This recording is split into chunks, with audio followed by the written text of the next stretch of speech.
All right. Welcome to the Great New York State Fair. More importantly, welcome to the State Police Underwater Recovery Team demonstration. Now, who here is excited to see the best underwater show at the fair? Yeah!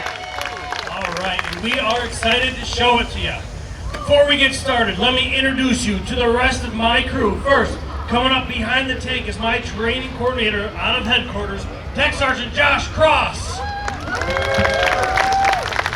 Also known as First Time, Every Time, and he actually worked in the commercial dive industry for about 3 years before becoming a trooper. Next up behind the tank is the Troop E, Senior Diver, Tech Sergeant Don Will. Also known as the Seneca Lake Sea Cow. Fun fact about Donnie, he has not one, but 2 sets of twins at home. Lastly is your very own, the Troop D Senior Diver, Tech Sergeant Greg Eberl. Also known as Smooth E. Fun fact about him, he's been a trooper for 32 years. 32 years. Before I introduce you to the host of your show, fun fact about him, he used to own a floral shop, and he was also the first in the United States to be certified in the swift water breathing apparatus. Your host, Tech Sergeant Seth Little. All right, hello, New York! How we doing today? Look, boss, you forgot to introduce yourself.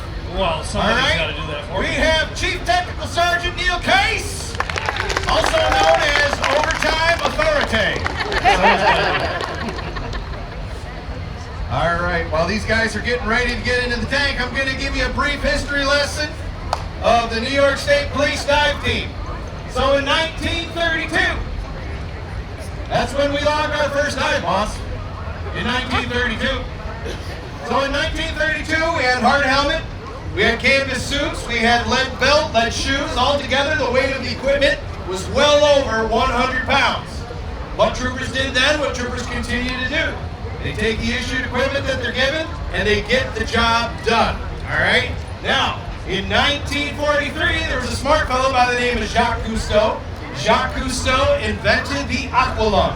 It's what we commonly refer to as scuba. It is self-contained underwater breathing apparatus. That means it's an acronym.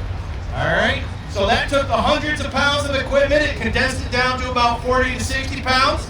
Made divers more nimbly in the water, a little bit more maneuverable. All right? We were able to conserve our energy and be able to do a better job underwater. Now, in 1957, at the speed of government, the New York State Police decided we wanted to adopt this new technology as our own. So we wanted to learn from the best. And so we sent representatives from the New York State Police Dive Team to do that. We sent them to the Navy Dive School. They went down to New Jersey, they went through the school, they brought all of their lessons back, and we have our very own novice dive school right now, don't we, boss? We do. We actually have 18 scuba instructors on staff. They're all troopers, and we train our new divers from non-diver all the way up through advanced open water. All right. And the fact is that this school is anything but novice. It's actually known as the hardest of the special operations schools.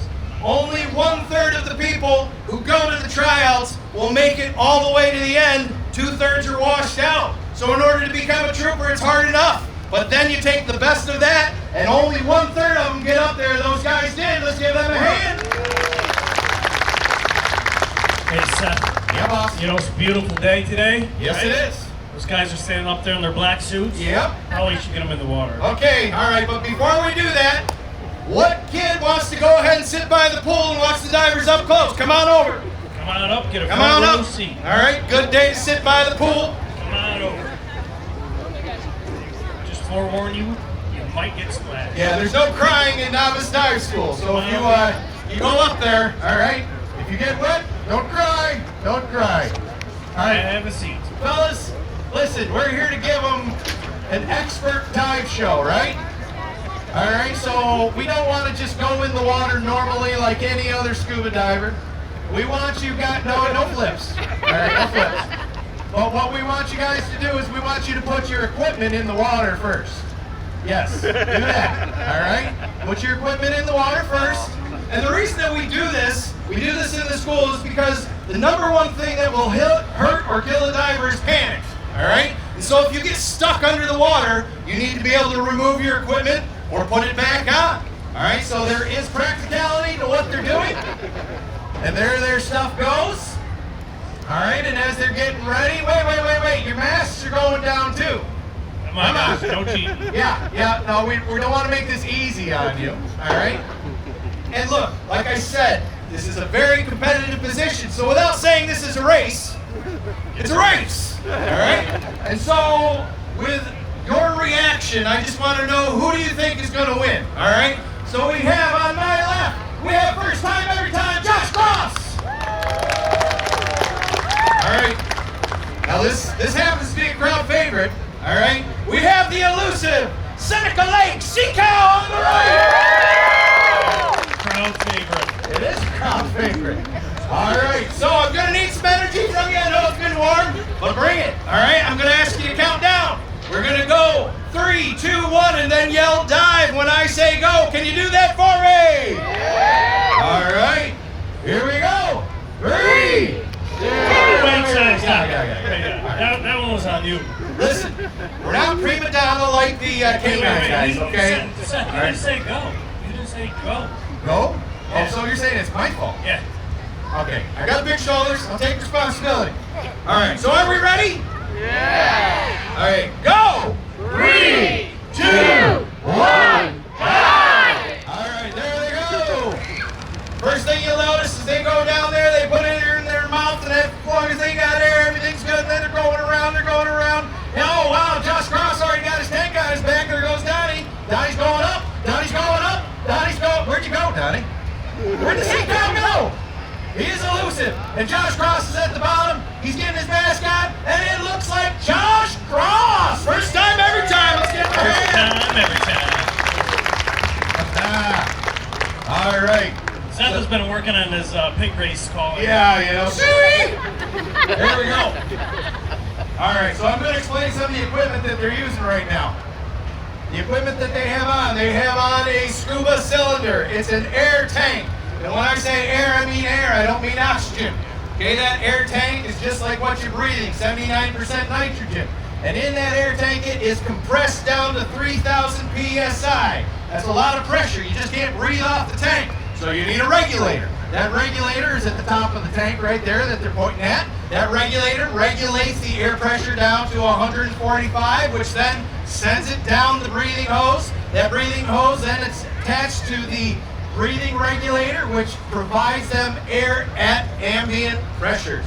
That tank is also attached to a BCD, a buoyancy control device. What is buoyancy? Buoyancy is the ability to control your vertical in the water, your vertical column, either going up or going down. Positively buoyant means you go up. Negatively buoyant means you go down. Right now, Josh Cross, first time, every time in there, he is neutrally buoyant. And even though that looks easy, it's not. That is an advanced skill to learn.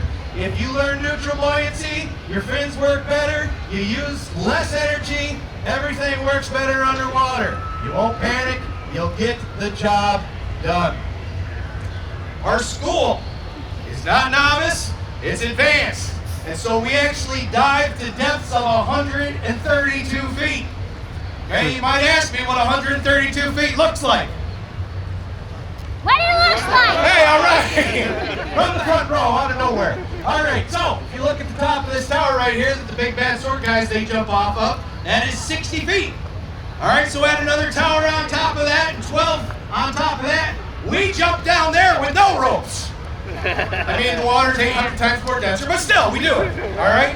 And it's dark, and it's scary, but we don't panic because panic is what?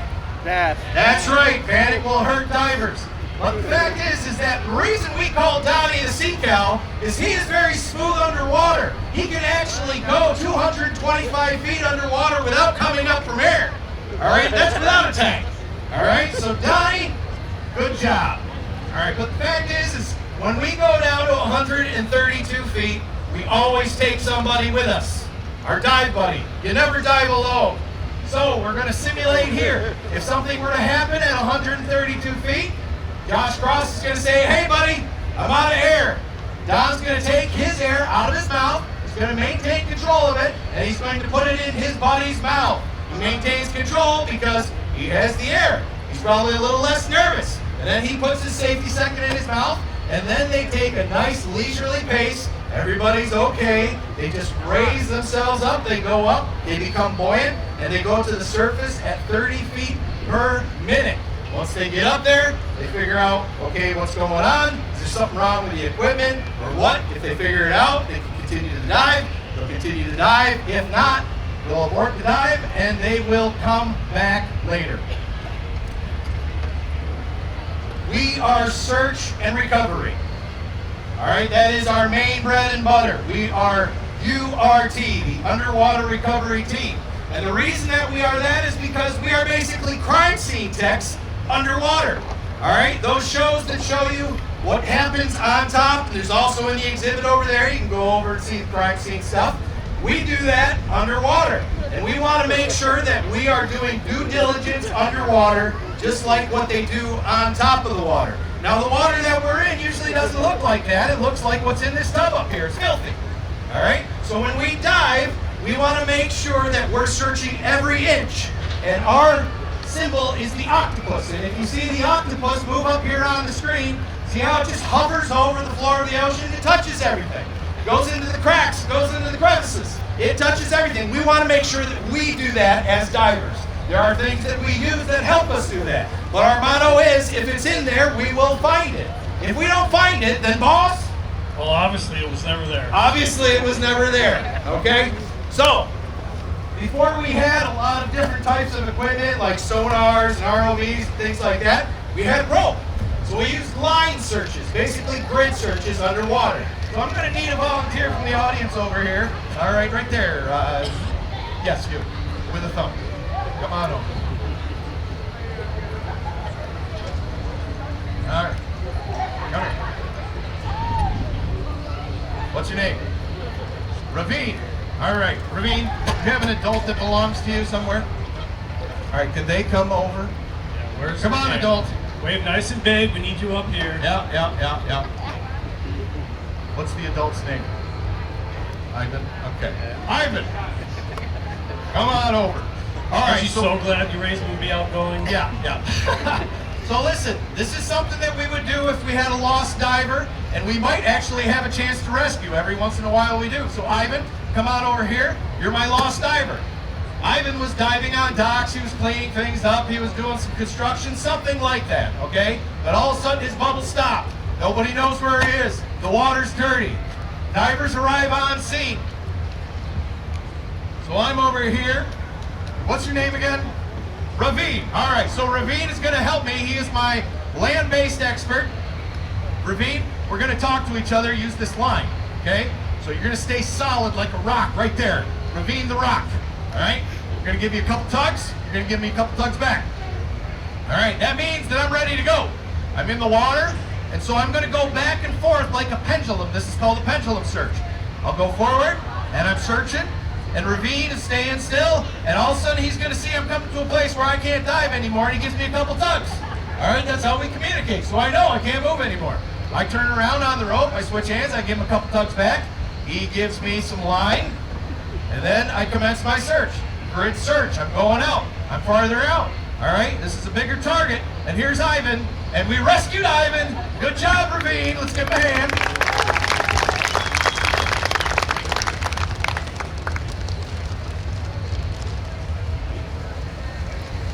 All right, so that is called a pendulum search.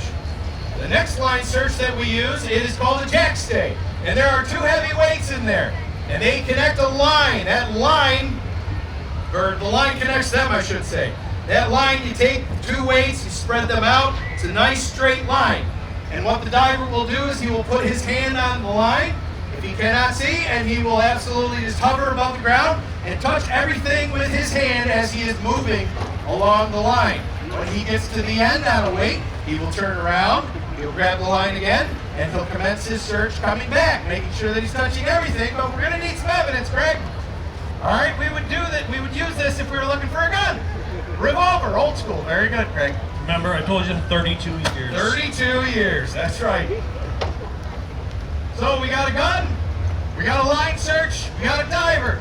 But that diver, what he's gonna do, because we do it in the novice dive school, is he is going to take that mask, he's gonna turn it around, he's gonna basically make it so that he cannot see. He's gonna blindfold himself. And so as he moves, he's just using touch.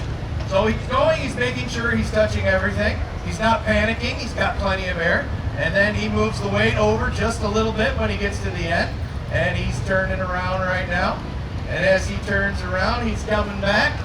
And he's still looking. He's looking behind the ladder. He's looking everywhere because we're just like the octopus.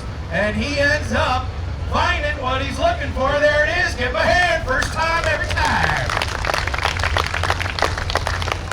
All right. Hey Seth, what Yes. would we use if we were looking for something smaller? Maybe like a bullet casing. Well, let's see. We got useful tools up there. What does the crowd think? If we were looking for a bullet casing, what would we use? Ah, a metal detector. Very good. Hey, I think I've got one here. That's amazing. Like you planned it. Okay. So I'm going to need another volunteer here, right here. Okay, come on. All right, what's your name? Molly. Molly, go ahead and take that, all right? So you know what this does, right? Yeah? Okay. So what's it detecting right there? No, it's detecting 30 years of marriage. Okay. All right, come on over. All right, so we want to equip you. All right, so here is a dive glove here. So when you put your hands, you want to put your regular hand in there? No, right. So we'll put a dive glove on it. So what I want you to do is just go back and forth in the water, this way with the metal detector. If you're looking for something small, go ahead. If you find something, you do, yep. So put the metal detector in there first. Go back and forth, all right? Just like so. Oh, now use that glove. Pretty mucky in there, isn't it? Still there. Got to put your hands down into that mud. All right, now let's see where it is here. Right there. Reach in there, grab whatever it is. It's there. Pull it out. Oh, what is that? Nope, she doesn't know what it is because it's a flip phone. But it was a very good guess. All right, very good guess. She found it. Let's give her a hand. Good job.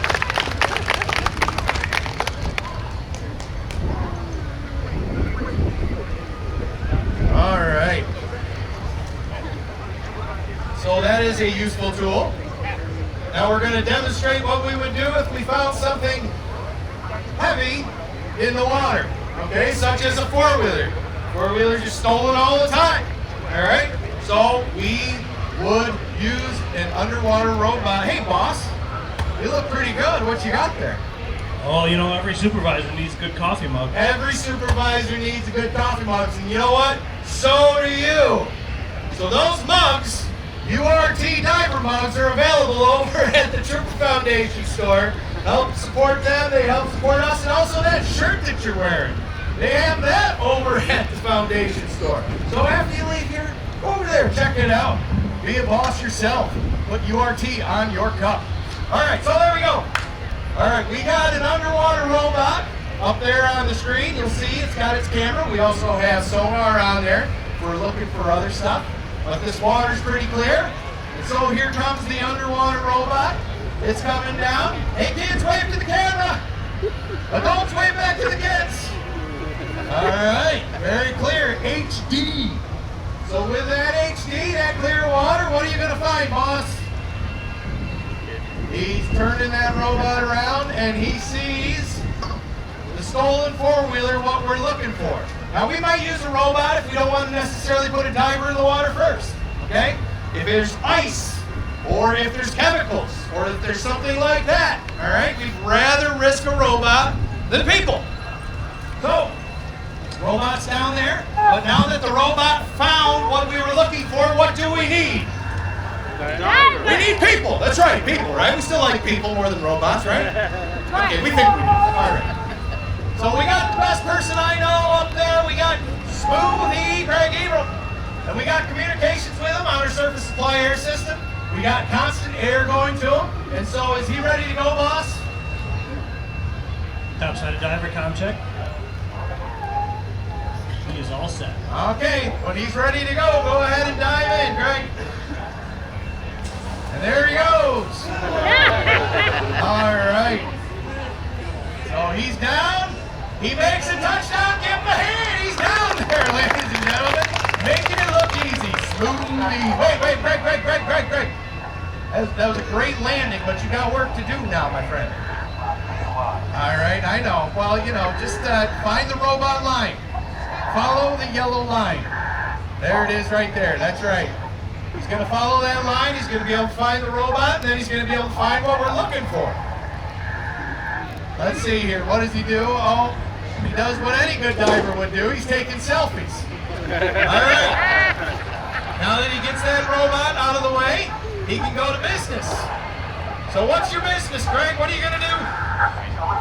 He's going to lift that up. How are you going to do that, Greg? Lift bag. All right, that lift bag right there is rated for what he is lifting. Now we have different size lift bags. We have ones that go up to several thousand pounds. All right, if we're lifting a plane, we might be lifting a car, a boat, whatever. But it's the same principle as the BC buoyancy. It's Archimedes' principle. So what do you need, Greg? He needs bubbles. He needs air. He needs air to fill up that lift bag, because as that lift bag fills up with air, it pushes the water out, and then the pressure of the water pushes it up out of the water. So there's the bubbles. All right. He's filling up that bag, and let's see what happens. Greg, it's coming out the other side of the bag there. There you go. All right. Very good. All right, is it still, no? It's all right, Greg. First time every time's not there. I'm down there with you. Come on. Okay, there we go. I think. I'm not sure what's going on right now. Let's see. Okay, that bag is expanding, I think. Is there air coming out of the hose? Oh, there it goes, there it goes. All right, the anticipation was crazy, and he gets out of the way, and there goes the formula. Give him a hand. You had me concerned for a minute there, Greg. I know. Kept us hanging. All right, boss. So yeah, I just want to take a moment and recognize these guys. Take a look at the slide. The most useful tool is our people. All right, every single time that these guys go underwater, they are putting their lives on the line, no matter if it's training or if they're there to recover a victim or evidence. So if you could please all help me in thanking them for what they do. All right, thank you very much. Listen, we got the best poser in the New York State Police in that tank right there. And so if you want to come up and have your picture taken in front of the tank, your kid's picture taken in front of the tank, please feel free to come on over. If you have any questions, we're here and available. All right, again, don't forget about the merch and also the exhibit in the museum. Other than that, have a great day at the New York State Fair.